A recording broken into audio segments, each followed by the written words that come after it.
época y en particular para nuestro país, para Argentina. Y después, si quieren, yo lo que estoy estudiando actualmente es la situación en Ucrania, la deuda en Ucrania, que ahí vemos también el imperialismo. Pero bueno, no me quiero extender. Gracias. Y me gustaría conocerlos y conocerla y que intervengan en función de este problema urgente. Muchas gracias, Luca.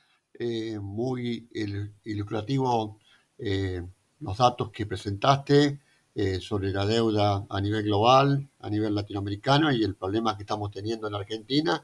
Y después hiciste un recorrido sobre la crítica de la economía política de los autores y el planteamiento que hay sobre el tema de la deuda y cómo fue planteado según los momentos históricos. Y bueno, y después también manifestaste algunas acciones que se fueron llevando adelante en los últimos 70 años con algunos líderes de algunos países coloniales, países de América Latina. Bueno, ahí veíamos la actuación de Fidel Castro en el marco de la ONU, a Fidel Castro planteando algunas cuestiones importantes y bueno, y ahora también las luchas que se dieron en estos últimos tiempos y bueno, la lucha que llevó adelante importante en Ecuador y los mecanismos legales que utilizaron y bueno, y también aquí en Argentina nosotros también estuvimos en los últimos, a partir del 2018, llevando adelante acciones en contra de esa deuda y bueno, y cada día cuando hay algún debate, alguna discusión, alguna lucha, el tema de la deuda y el tema del Fondo Monetario Internacional aparecen como un punto central del debate para poder discutir un país soberano o una soberanía popular o tratar de poder desarrollar una democracia que dé cuenta y que sea cierta y no una democracia que sea tutelada y cogobernada por intereses imperialistas a través de una deuda usurera que hace usufructo y una transferencia de riqueza de los sectores del trabajo a los sectores especulativos, financieros de los llamados conglomerados capitalistas mundiales y los fondos de inversión. Así que bueno, acá hay gente que sabe mucho de deuda y me gustaría que ahora se presenten, que den el nombre y hagan algunas preguntas. Así que llamamos al auditorio. Hay 25 personas conectadas, más los que estamos acá en la biblioteca. Así que hacemos un llamado que se presenten quién son y que hagan la pregunta correspondiente. Después yo también tengo algunas preguntas, pero me gustaría empezar con el público. Así que muchas gracias.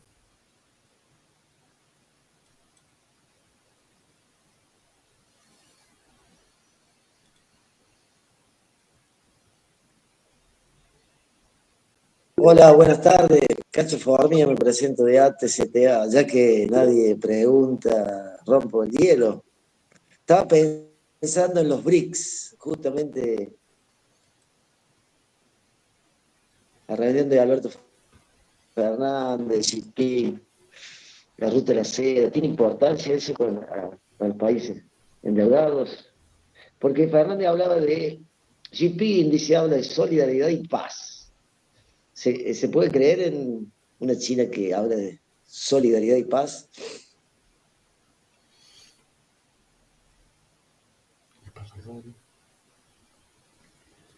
Le vamos a pasar a Rodrigo Ferreira ahora, que también levantó la mano.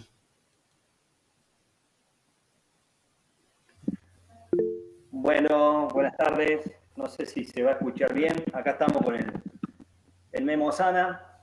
Somos dos acá, de Río Cuarto, de docente de educación física de la Universidad de Río Cuarto. Siguiendo la pregunta que se nos venía inmediatamente con la presentación, que tiene que ver con lo que Carlos dijo también al final, nosotros hemos adherido, por decirlo, o nos hemos puesto en la tarea militante de, como tantos otros sectores, como tantos otros movimientos de ocupación que mostraba recién al final, las alternativas que mostraba Luca al final, sobre esta el que no había que pagar la deuda. En una ejecuta, en un ordenador, era imposible aceptar un pago de la deuda, no solo por legítimo Dios y más, sino por lo que iba a ser pagarla con el hambre del pueblo, ¿no? Lo de siempre.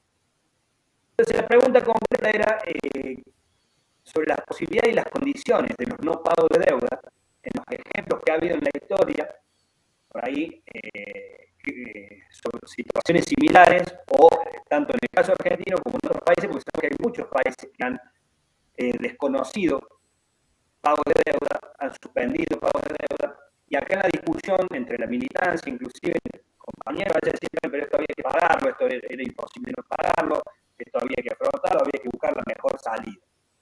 Y por otro lado, lo que sosteníamos que indudablemente esta era la oportunidad para no pagar, estaba viciada por todos lados, pero independientemente de esta deuda en particular, que nos podía dar mejores posibilidades de no pagar, desconocerla, obligar y que la paguen los que la jugaron, hay,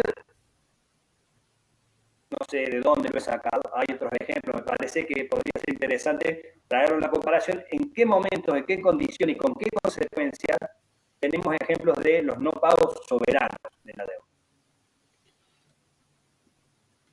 Gracias, Rodrigo. Gracias, Rodrigo. Y le pasamos la palabra. Podés ir anotando, Lucas. Vamos a pasarle la palabra, así hacemos otras preguntas a José Badelino, que está también conectado de la cooperativa. Presentate, José.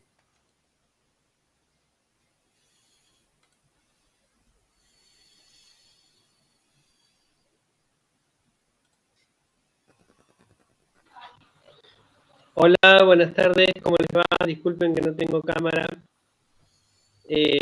Bueno, Lucas, muchas gracias por la presentación, la verdad que estuvo muy buena. Los datos así resumidos, la verdad que sirven bastante para graficar la situación. Particularmente pertenezco a una federación de cooperativas de trabajo acá en la zona sur de Córdoba. Nosotros también, como comentaba recién el compañero, nos hemos incorporado a las luchas en los últimos años en relación al no pago de la deuda y hemos militado fuerte la consigna. Y como bien decía recién Rodrigo, muchas de las discusiones que aparecieron en la militancia tenían que ver con esta imposibilidad, ¿no? Se plantea como una imposibilidad de pagar ante la emergencia económica en la que vivimos, ¿no? Justamente la deuda aparece como un condicionante para no salir de esta situación de pobreza y de sometimiento. O sea, aparece como o sea, la consecuencia aparece luego como causa y así sucesivamente, ¿no? En un círculo vicioso. En relación a eso, me parece que está bueno reforzar esta idea, ¿no? De las experiencias de no pago que hubo, de desconocimiento de deuda. Yo particularmente puedo remitirme solamente a la declaración del default en el año 2001, 2002, no me acuerdo bien la fecha ahora, cuando lo declara Rodríguez Sá, y que después, a partir de ahí, digo, se desarrolla un proceso, digamos, autónomo de ahorro interno y mejoramiento de las condiciones, digamos, del pueblo en la Argentina, pero no conozco otras experiencias. Y por otro lado, en el año 2016, 2017, perdón, 2019, 2020, 2021, cuando nosotros, digamos, empujamos mucho la campaña No Pago la Deuda, aparecía, digamos, también como condicionante esta cuestión, bueno, dentro de los discursos, ¿no? De los compañeros que invitaban más la posición oficialista de pagar a como diera lugar porque hacía falta negociar para salir adelante y qué sé yo, una cuestión, algo así como, si no pagamos, nos van a cortar los víveres, digamos, nos dejan sin acceso a un montón de por ponerlo como un ejemplo, la cuestión de los medicamentos y cosas así que aparecen siempre como condicionantes. Y sin embargo, nosotros lo que veíamos es que, digamos, las condiciones, digamos, a nivel global, por el cambio en las relaciones de poder mundial, te abren otras puertas, digamos, para negociar con el polo de los BRICS, como nombraba recién el compañero como ejemplo. Ahora bien, si vamos al ejemplo más cercano que sucede hace unos meses atrás, cuando se traba el pago al Fondo Monetario Internacional y terminamos pidiéndole plata a China, que en realidad son los chinos los que la ofrecen, lo que aparece es que esa deuda termina siendo aparentemente más cara que la misma deuda que el Fondo Monetario Internacional nos había prestado. Entonces, aparece como una salvavidas, pero tampoco son, digamos, tampoco son bebé de pecho, por decirlo en la jerga, digamos. No son muchachos inocentes, digamos, los que nos prestan la plata de ningún lado. Entonces, bueno, esto, ¿no? Cómo profundizamos la construcción de una salida soberana popular a este problema.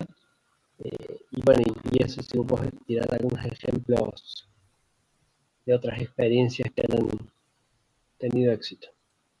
Nada más, gracias. Bueno, no sé si alguien quiere hacer alguna pregunta más, si no ya le pasamos que vaya respondiendo Luca, no sé, ¿hay alguien más que quiera hacer pregunta? Pareciera que no, Lucas, así que te vamos a dar el micrófono y después hacemos otra ronda nueva. Hay Mario Sosa, Mario.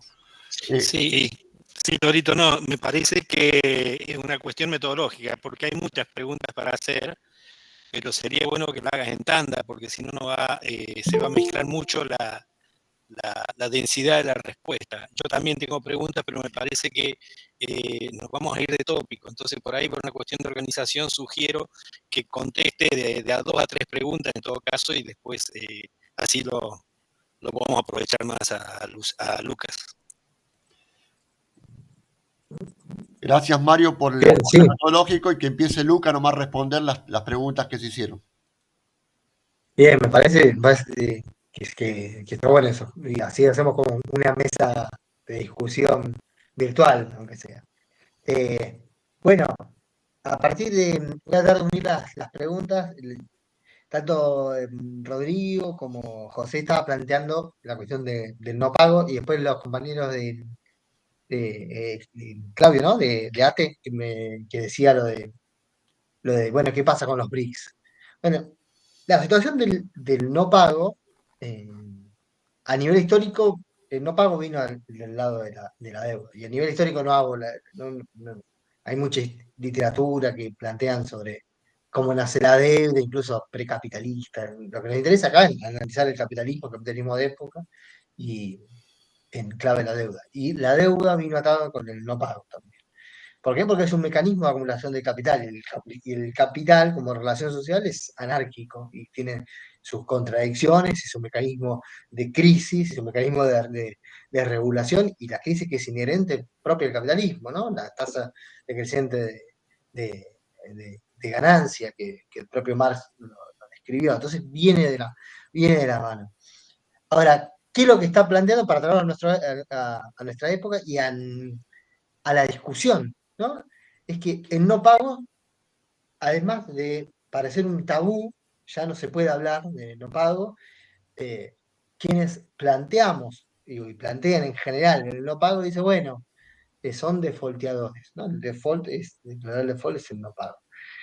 La última el gran momento de default a nivel general, a nivel de capitalismo, fue en el marco de la crisis capitalista. La crisis del 30 trajo como correlato, además de la crisis profunda en el comercio, en la finanza, en la producción, en el empleo, ¿no? Todo lo que nos afectó, una ola de defaults a nivel mundial.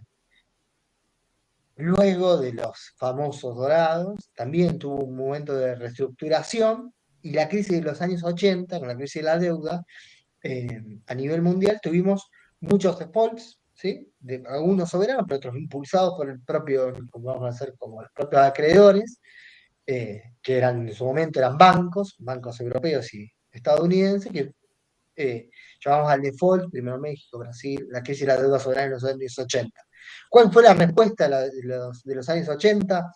Que, bueno, a partir de ahora, principalmente de manos de los Estados Unidos, dicen, bueno, vamos a emitir ahora unos bonos con el respaldo de los tesoros y cambió el mecanismo de deuda.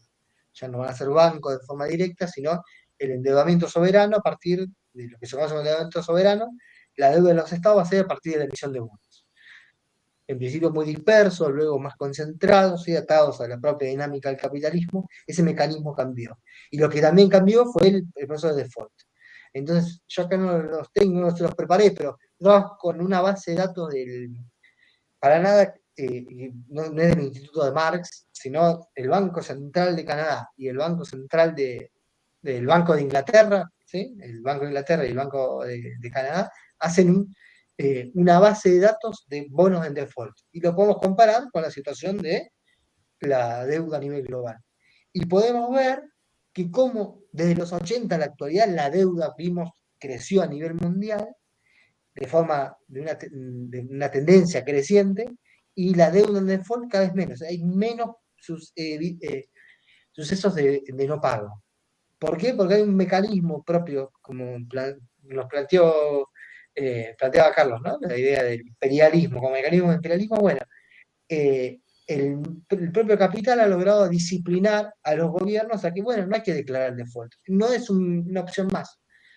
El no pago no es una opción más, hay que refinanciar, hay que hacer una reestructuración, hay que hacer un reperfilamiento, tenemos que buscar nuevos mecanismos de cambio. Entonces ha salido.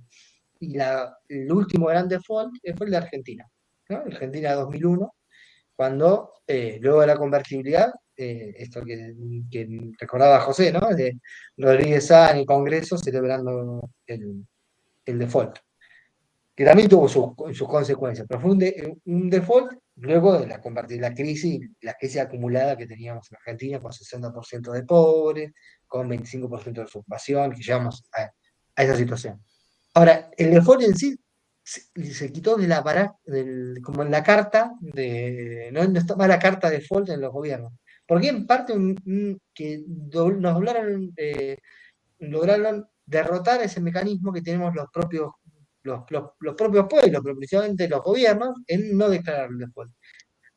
Hay algunos casos actuales, le voy a mencionar dos. Uno es Ecuador.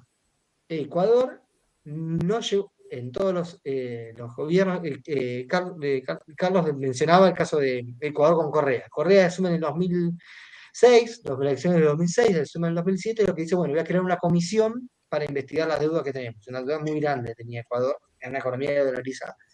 Entonces, la investigación va encontrando fraudes escandalosos de la deuda que tomó. Entonces, dijo, bueno, esa deuda no la vamos a pagar, suspendemos los pagos. Entró en default. ¿Y qué es lo que hizo? No hizo un canje con los bonos que bajaron fenomenalmente, los terminó comprando ese default, desconociendo esa deuda, bajaron tanto y dice, bueno, no tenemos ese problema de la deuda. Después podemos charlar en qué pasó con Ecuador, hasta dónde llegó, pero ese fue un caso, y relativamente soberano que alcanzó. Y otro es el caso ucraniano. Ucrania, desde luego de la caída del muro de Berlín, Ucrania tuvo, me había sacado una cuenta una vez, llegaba el 85% de los días de vida como Estado independiente, el 85% de los días estuvo bajo un programa del FMI. La Ucrania independiente, luego de la Unión Soviética, vino de la mano con el FMI. El FMI hasta la actualidad, en el marco de la guerra y demás, con mucha presencia, mucho apoyo. Y Ucrania actualmente está en default. El FMI cambió sus mecanismos, su carta institucional para decir, che, le voy a prestar plata, le voy a dar un nuevo préstamo, un nuevo programa a financiar al gobierno prooccidental de Ucrania en el año 2015, aunque esté en default. La particularidad es con quién estaba en default, es con Rusia. ¿Sí? Entonces, hay un mecanismo que está solapado, que está reservado para algunos casos, según el propio capital. Entonces, el default se ha transformado como hay un disciplinamiento a los propios gobiernos y a las clases, a los gobiernos que no terminan, no es una opción, ¿no? Porque si no somos defaulteadores, nos caemos del mundo, se nos dice, ¿no? Esta discusión que planteaba José, ¿no? Sobre la idea en el 2021, cuando se planteaba el no pago, decía, no, no vamos a salir del mundo. Guzmán logró el acuerdo, un acuerdo exitoso, alcanzó al 95% de los acreedores, y la tasa de interés del default, el nivel de endeudamiento era igual que el anterior, que el que teníamos antes. Es decir, se terminó avalando esa deuda y los gobiernos no se pudieron incluso ni siquiera financiar para el propio capitalismo de nuestro país.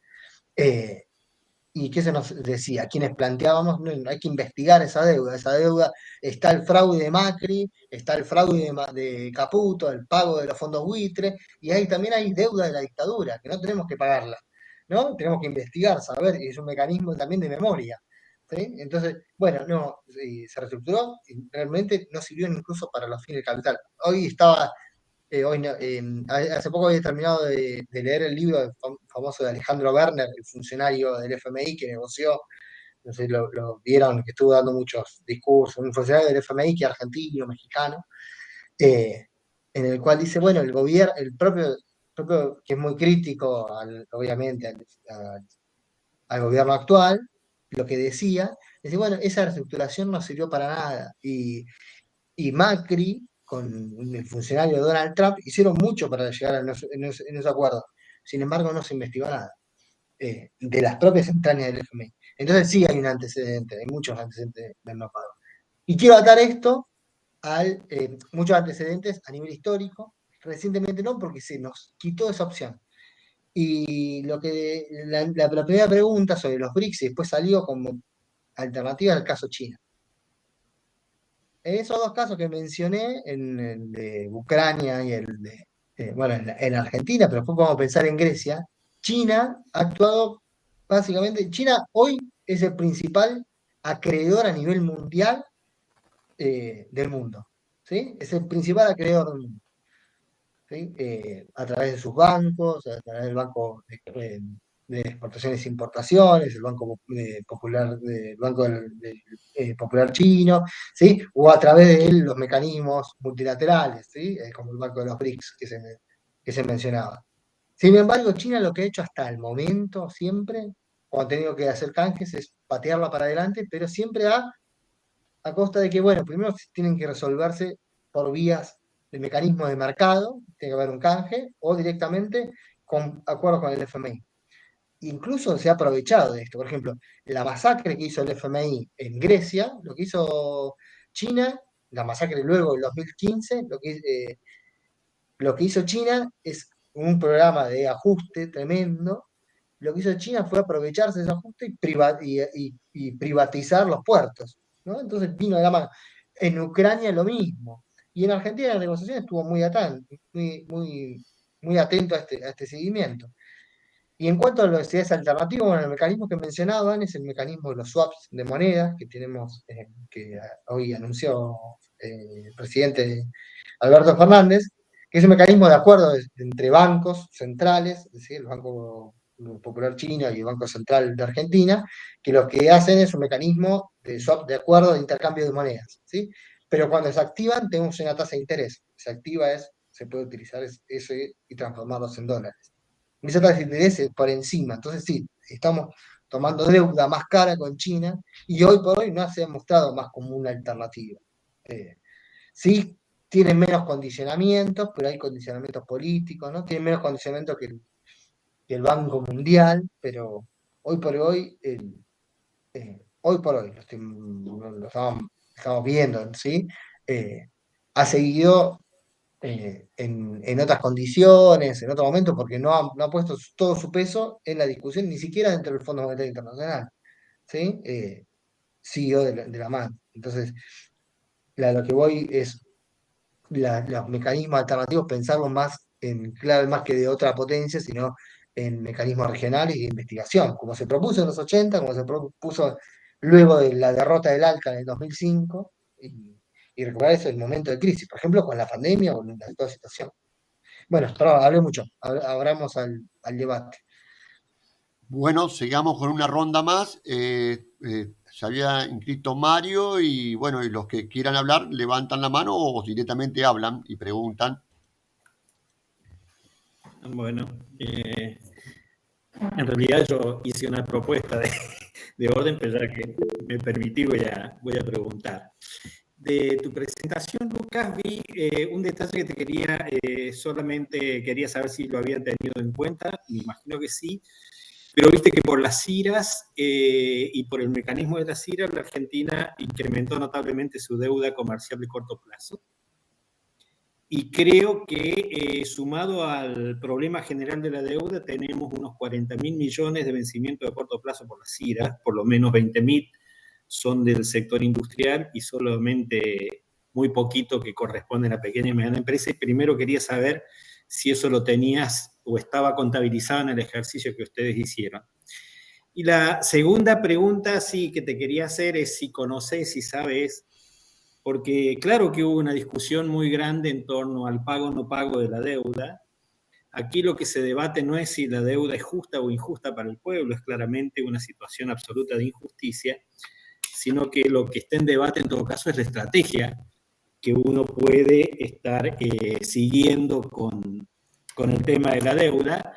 Y lo que el gobierno argentino hizo respecto de la deuda de Macri fue primero una investigación muy fuerte a nivel del Banco Central de la República Argentina, demostrando un conjunto de cosas en esa investigación, una investigación también de la Auditoría General de la Nación, y por supuesto, digamos, todo fue a nivel de la justicia. Y eso pone también sobre el tapete la cuestión de si se trata solamente de la consigna, no digo que vacía, pero de la consigna no paguemos la deuda porque es injusta, o si no se trata también de saber si en ese mecanismo de deuda no hay que determinar los responsables internos, como ha sugerido este gobierno que se haga a través de esa denuncia, y en todo caso ver no si se paga o no se paga, sino en todo caso ver quién la paga o quién la tiene que pagar, porque evidentemente, digamos, detrás de cada proceso de endeudamiento potente como el que ha tenido Argentina, vos tenés por detrás los mecanismos enormes de fuga. Es decir, no es que el dinero a alguien a quien no se lo vamos a pagar no nos lo dio o no nos lo transfirió. Es que se lo usó en un mecanismo, a lo mejor y en connivencia, para fugar dinero, que es la contracara de la deuda, claramente. Entonces, eso abre otro debate. La pregunta en concreto es, ¿cuál es tu posición respecto de esta investigación que se está haciendo puntualmente con los 45.000, amén del tema de la CIRA, que era una duda estadística que me quedó con la presentación? Gracias, Lucas.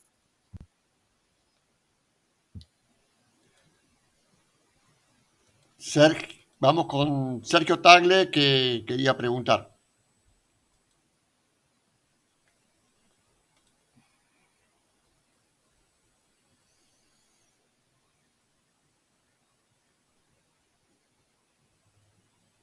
Sergio, ¿estás ahí?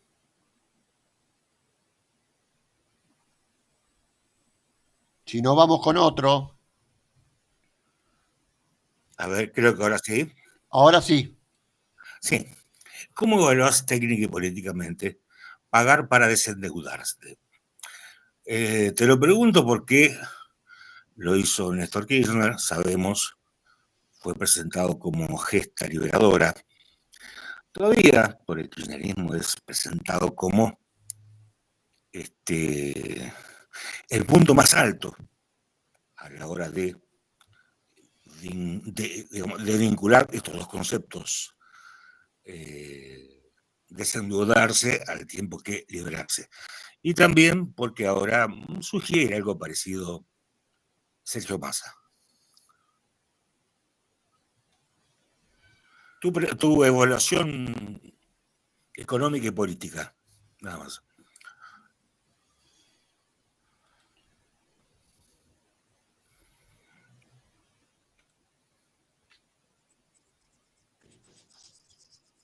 Bien, ¿les parece que vamos con estas preguntas y los aportes también, ¿no? Me parece importante. Hacemos, Juan Pablo. Juan,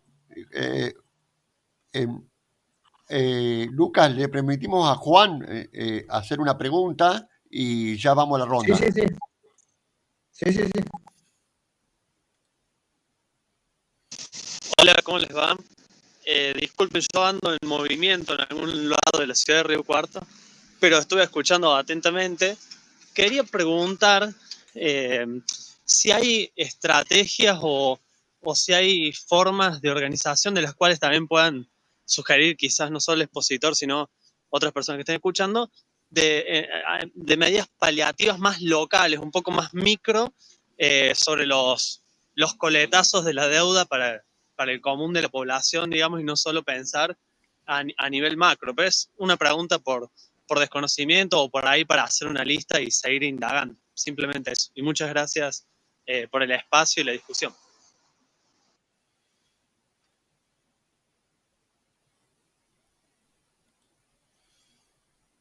Bueno, vamos con la respuesta. Bien. Bueno, gracias por los aportes y las preguntas.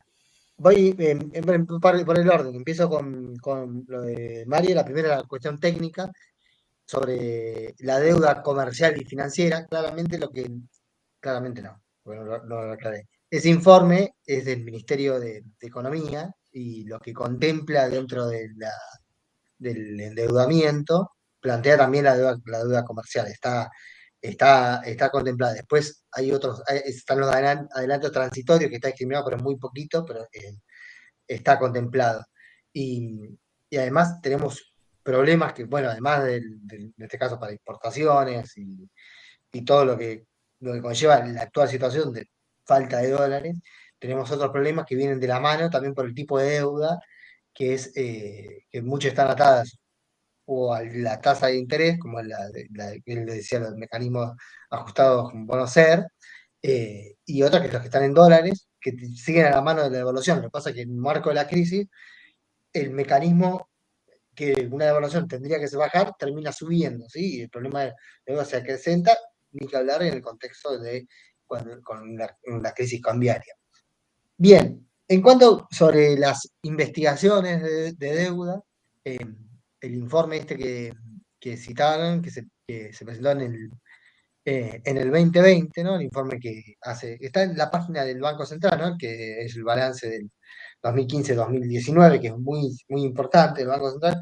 Entre otras cosas, lo que muestra es esto, es la fuga de capitales, que es el propio argumento que llevó a cabo en muchas negociaciones el gobierno. Esto que le decía Alejandro Werner, que era el funcionario del FMI, ¿sí? Del directorio del FMI, dice, bueno, Alberto Fernández cuando nos reunimos decía esto que sirvió para pagar la fuga, diciendo, esto llegó a la discusión. El tema es qué se hizo con esa investigación. Y tenemos problemas aún mayores, ¿no? Porque si llega a la instancia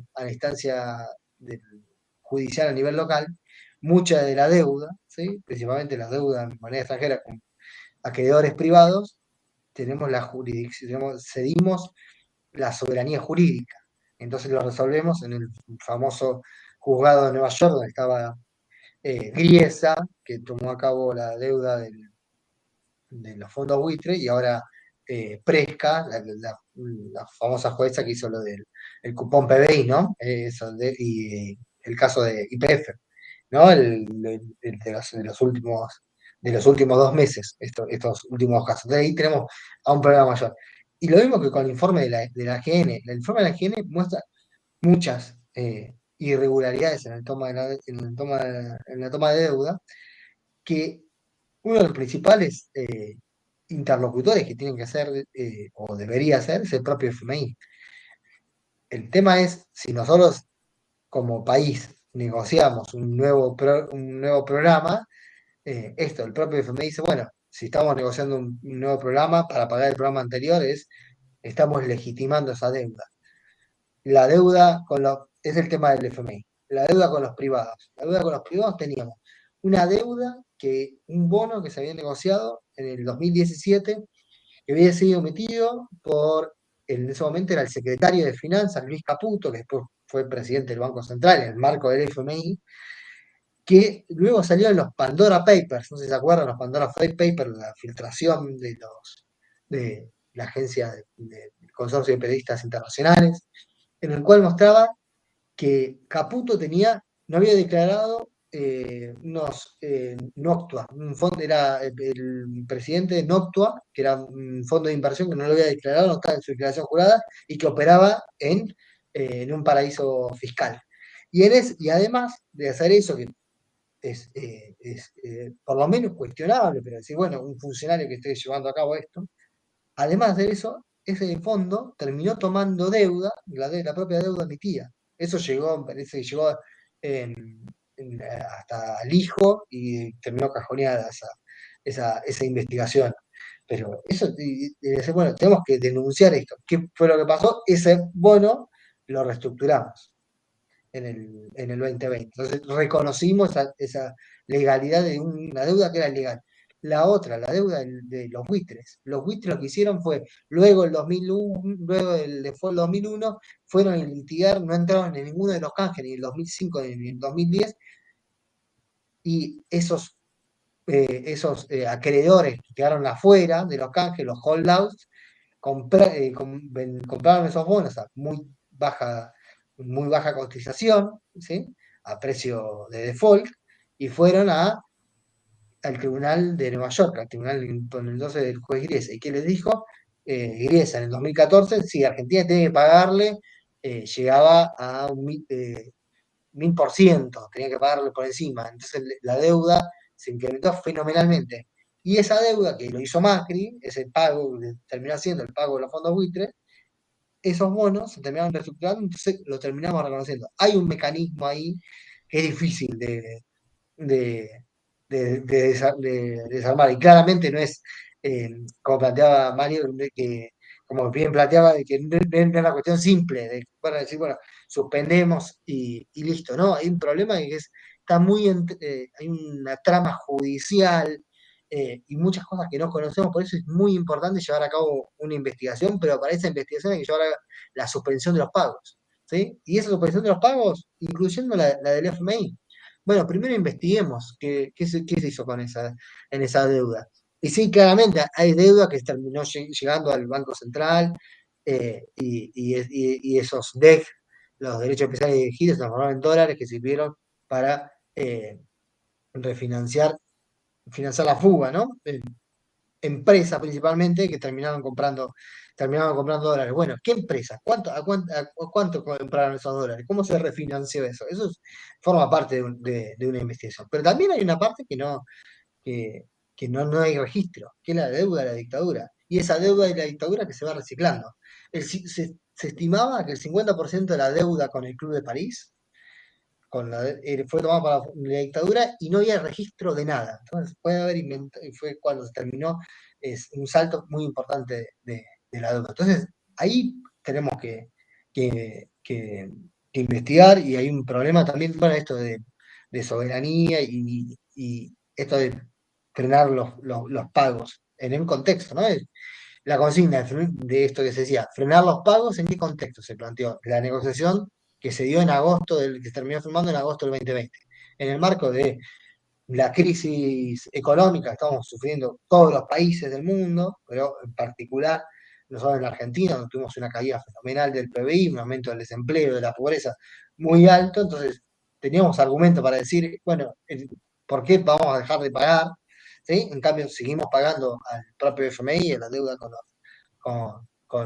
con los privados, y queda atar esto con lo de pagar para desendeudarnos. Que era la consigna que sí lo llevó a cabo el propio kirchnerismo, en el contexto de la crisis profunda del 2001, pero en un contexto global de baja tasa de interés, alto precio de las commodities, y con un país con una capacidad social muy alta, ¿sí? Alta tasa de desempleo y salarios pulverizados por el menemismo, por el gobierno de la Rúa, pero también por la devaluación que permitió un aumento de la competitividad.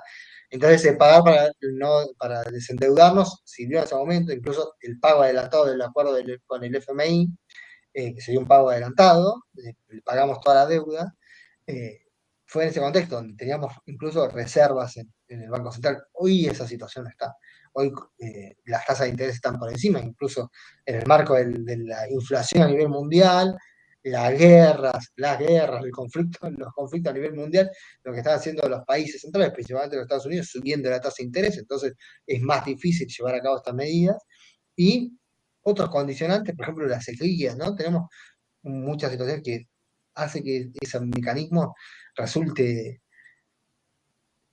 yo, con los datos que estamos viendo y demás, por lo menos es muy difícil plantearlo. Entonces, con una opción, por lo menos así en el corto plazo. Y finalmente lo de Juan Pablo, me parece que lo que estaba planteando era en el marco de la devaluación, ¿no? Mecanismos paliativos, pero aprovecho la pregunta que hay algún tema que no está, y no está muy estudiado, que es la deuda de las provincias, porque el problema era local. Y en el marco del endeudamiento del gobierno de Macri, aumentó muchísimo la deuda de las provincias. Y en el 2020, 2021, hubo un proceso de reestructuración, pero y la deuda en dólares. Entonces ahí hay un problema muy grande que tiene y que es distinto en cada provincia, ¿no? Digo, hablo por la provincia de Buenos Aires, donde tuvimos un canje muy importante, donde hay acreedores que se repiten, ¿sí? Y es deuda en dólares. Entonces, es una situación muy compleja y claramente esto va a estar también tenido en el marco de lo que pase el domingo, ¿eh? Donde la situación puede ser aún mucho peor.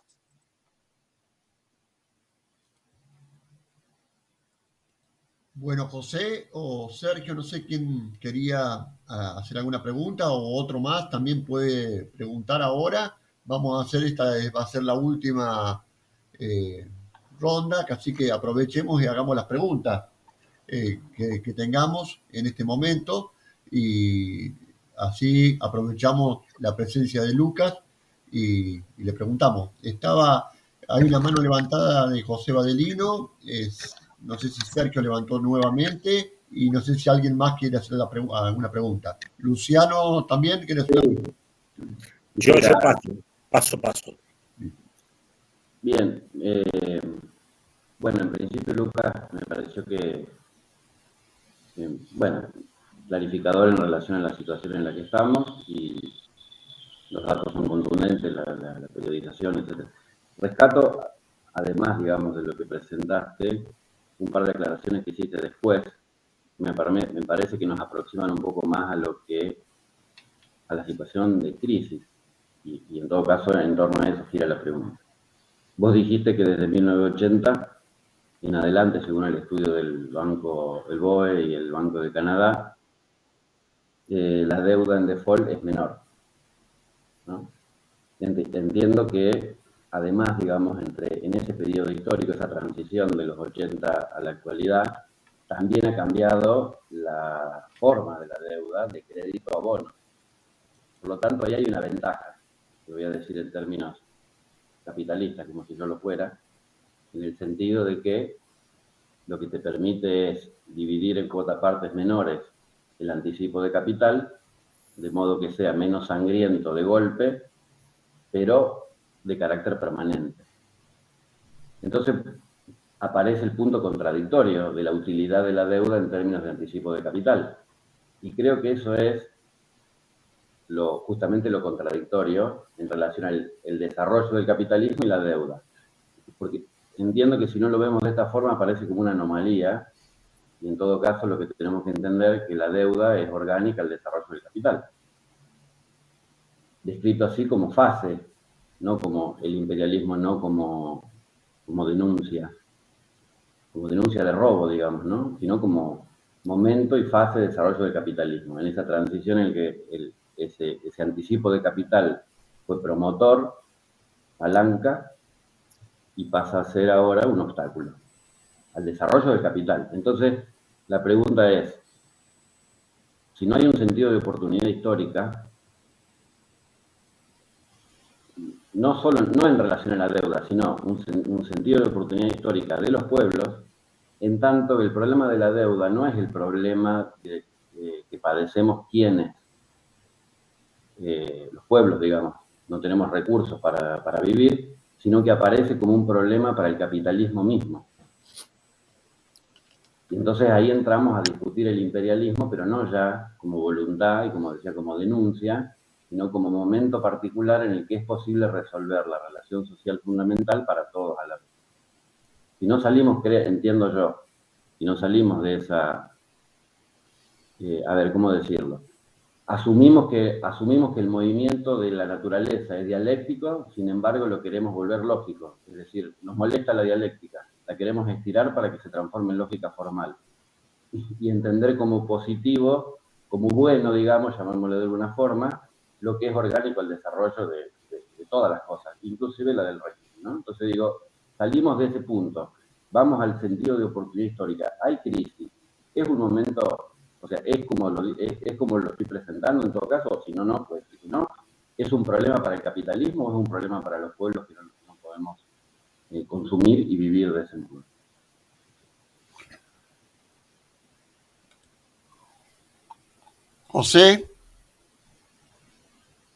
José Baderino. Acá estoy. Che, no, era en realidad plantear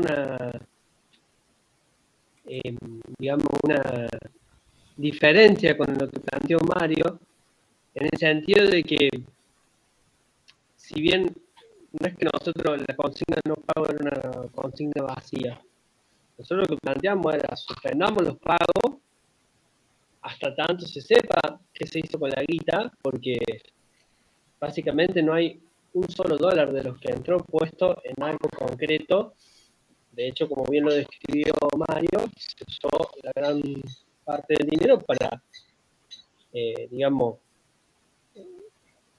acrecentar, o sea, digamos, para los mecanismos de acumulación de algunos sectores de capital.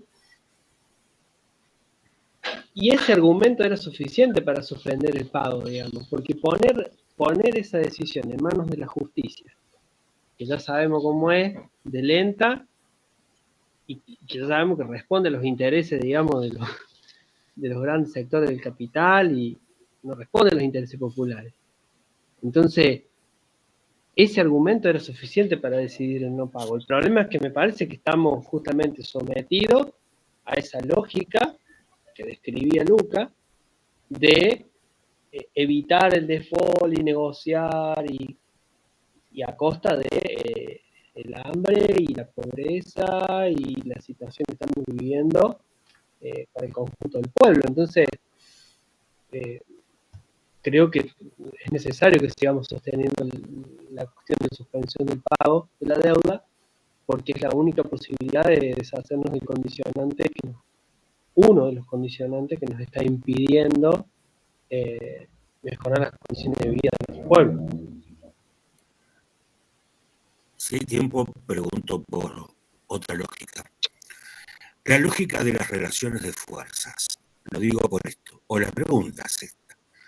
¿En qué momento la conversación deja de ser estrictamente económica y pasa a ser económica, política y a lo mejor también un toque cultural? Cuando uno conversa con gentes, con militancias que están de este lado, hay una coincidencia, no hay ningún motivo para pagar la deuda, ¿no? Los motivos económicos que vos desarrollaste, jurídicos, etc. Entonces, si no hay ningún motivo, ¿por qué no pagarlas? ¿Por qué pagarla, digo? ¿Por qué pagarla? Y bueno, es que nos dan las relaciones de fuerzas. Les debe sonar esto. Es decir, se concibe a las relaciones de fuerza como algo escrito en piedra, que estuvo y estará allí para siempre.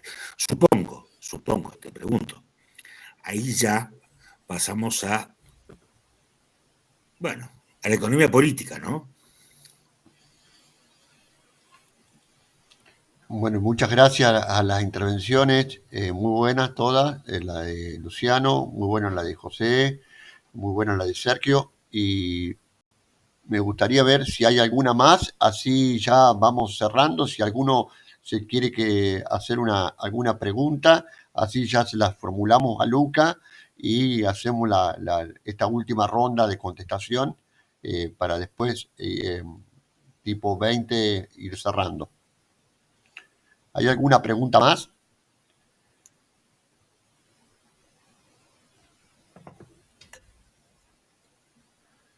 Bueno, callamos para siempre entonces.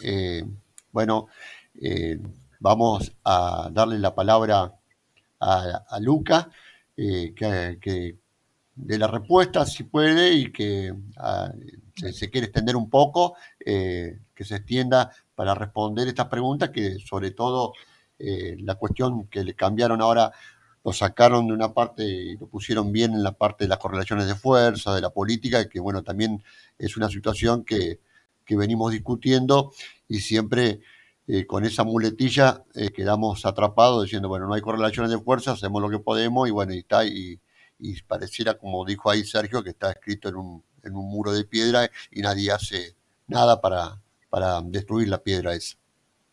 Así que Lucas, te doy la palabra. Bien, primero, gracias. Acá no lo digo para callar, siempre al contrario. Bueno, los aportes, lo pienso como aporte, ahí les puse en el PDF, les mandé el mail y podemos seguirlo a disposición. Aprovecho, empiezo con lo de Luciano. Sí, coincido, además de coincidir, me parece muy, muy rico el aporte sobre la crisis capitalista vigente, ¿sí? Y aprovecho además que van a tener el próximo encuentro es con Marcelo, ¿no? Con Marcelo Carcañolo, ¿es el otro? Marcelo. Sí, Marcelo Carcañolo y después con Xavier Arrizabalo Montoro. Y después viene Mario Sosa, que está presente aquí, que va a cerrar con el tema la estrategia, el valor y el poder. Ah, buenísimo. Bien. Yo, digo lo de Marcelo porque hace poco publicó una nota y en un libro sí, en un libro del 2021 él publicaba como caracterizando el capitalismo actual y mostraba la dinámica del capital ficticio y cómo el capital ficticio toma cada vez más fuerza en el marco de la crisis capitalista, en el marco y recuperando la tesis del propio Marx de la caída de la tasa de ganancia. Y él le hablaba de distintas fases, la fase con la deuda soberana, luego de la crisis de la subprime, con la crisis principalmente en Europa, esto se va acelerando, y es propio del, del esquema de acumulación contradictorio que tiene el capitalismo, ¿no? Y es que en nuestro momento, en nuestro capitalismo de época, este capital que se valoriza antes de ser creado, ¿sí? Como en el marco de la deuda, es el que posibilita gran parte que siga. Y no es una preocupación solamente para, en este caso, como citaba el caso de Marcelo, que es un estudio marxista de la situación actual, sino los propios capitalistas están atentos a esto, hacen estudios sobre el problema. Es un problema para el capitalismo actual, el problema de la deuda.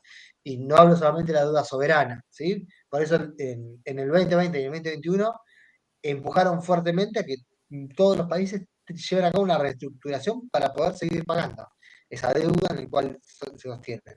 El G20 llevó una iniciativa, China de forma unilateral también llevó iniciativas, el FMI. Me parece que es muy importante, está muy bien encarado. Le invito a que lo continúen con Marcelo. Y ni que hablar el proceso de este que se conoce como la zombificación.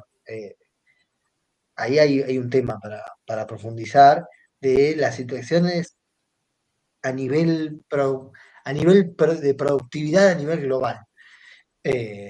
Ya que hablaron de Javier, tiene un trabajo sobre el tema, Javier, sobre el problema de las productividades a nivel global, de cómo va cayendo la productividad en los países centrales, y esto se ve en las empresas que tienen casas matrices y cómo lo están trayendo esta tasa de ganancia a partir del capital ficticio, a partir de la deuda. Entonces, forma parte del corazón, ¿no? del problema. Lo cual nos lleva a decir, bueno, qué soluciones hay, ¿no? O qué margen tenemos. Y ato un poco a esto con tanto la intervención de José como la de Sergio, que ponía el punto de las relaciones de fuerza, y lo lleva más grande, porque es una pregunta que realmente yo no la he estudiado en profundidad, porque no, no he visto más que, bueno, no he visto nada, sí, hay estudios en los cuales están investigando y demás, es cómo se fundamenta este momento del capitalismo a nivel mundial de la llamada transición hegemónica, que en la disputa China-Estados Unidos, ¿sí? Que es lo que se está disputando y demás. Que en casi todas las esferas vemos esa disputa, en la comercial, en política, en el plano de seguridad, en el plano del financiamiento multilateral. Tenemos el Banco del BRICS, el nuevo Banco de Desarrollo, el Banco de la Franja y la Ruta, ¿no? Entonces hay distintas iniciativas en las cuales se está tramitando esa transición hegemónica, esa disputa, pero en el plano de la deuda no. Y es llamativo esto. Incluso hay algunos economistas que escriben para el FMI que en el 2018 habían publicado un libro en el cual decía por qué China no está disputando dentro del propio FMI, por ejemplo, entre otras cosas, cambiar la sede, porque podría ser el principal accionista del fondo y puede decir, bueno, no, la sede no tiene que estar más en Nueva York, puede estar en Shanghái. Entonces, ¿qué es lo que sucede? Y lo que vemos, pues, una de las hipótesis, bueno, es que lo que no se está discutiendo es cuánto del problema representa la disputa entre las potencias. Y ahí hablo de las relaciones de fuerza. O sea, digo, alguien que como China puede tener una relación de fuerza muchísimo a favor, no está condicionando, no está incidiendo en las principales decisiones, incluso dentro del Fondo Monetario Internacional. Pero y a nivel local, a nivel de la lucha contra la deuda, hay muchísimos casos, en la militancia esto se ve, ¿no? En, en, en, en esto de que, aparte en el momento de crisis, en el momento de crisis decimos, bueno, hay que dejar de pagar, porque no tenemos dólares, la situación es, si dejamos de pagar, la crisis se profundiza y es muy difícil esto, plantearlo con 40% de pobreza hoy como tenemos, ¿no? Entonces, bueno, ¿qué estamos diciendo? ¿Que va a estar la situación peor? ¿No? Entonces, ahí tiene que ser un esfuerzo, me parece, en argumentos y en parte de la lucha y discutir de qué es lo que planteamos, ¿no? Y cómo se da este espiral. Y sumo un caso, que capaz lo conocen más, el caso de Syriza en Grecia. Syriza en Grecia viene después de los gobiernos socialdemócratas y neoliberales que llevaron a cabo la crisis, crisis de la deuda en el endeudamiento fuerte a principios de los 2000, en el 2018, en 2008 terminan reciclando la crisis y en 2010 termina estallando la crisis de la deuda soberana en el marco de una dolarización, ¿no? Que en este caso es en el euro. Asume Syriza una crítica, criticando a la deuda y demás, una plataforma de izquierda, pero en junio va negociando con el FMI y la Troika, ¿no? La Comisión. Lleva a cabo un referéndum para medir efectivamente las relaciones de fuerza. Un referéndum en junio a ver si se aceptaba la negociación con el FMI, pero principalmente era con el banco, un memorando de entendimiento con el Banco Central Europeo.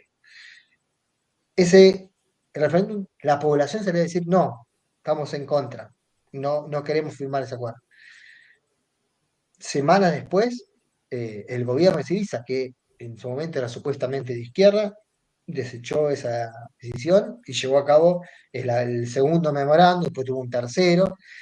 La historia ya la conocemos. Terminó ese gobierno, Syriza terminó como partido político, el gobierno terminó, pasó un gobierno de derecha que hace unas 3-4 semanas aprobó la legalización de la jornada laboral de 13 horas. Y en paralelo Syriza eligió como representante a una persona que había sido funcionaria de un banco internacional, banco privado. Es muy difícil. Entonces, es un problema endémico y que a veces no alcanza. Incluso, digo, esto, hasta los casos exitosos, el caso de Ecuador, que logró cierto margen, después terminó la trampa de la deuda y volvió a endeudarse con China fuertemente, y una crisis profunda y no logró nunca salir al dólar, que termina siendo un mecanismo de disciplinamiento total, ¿no?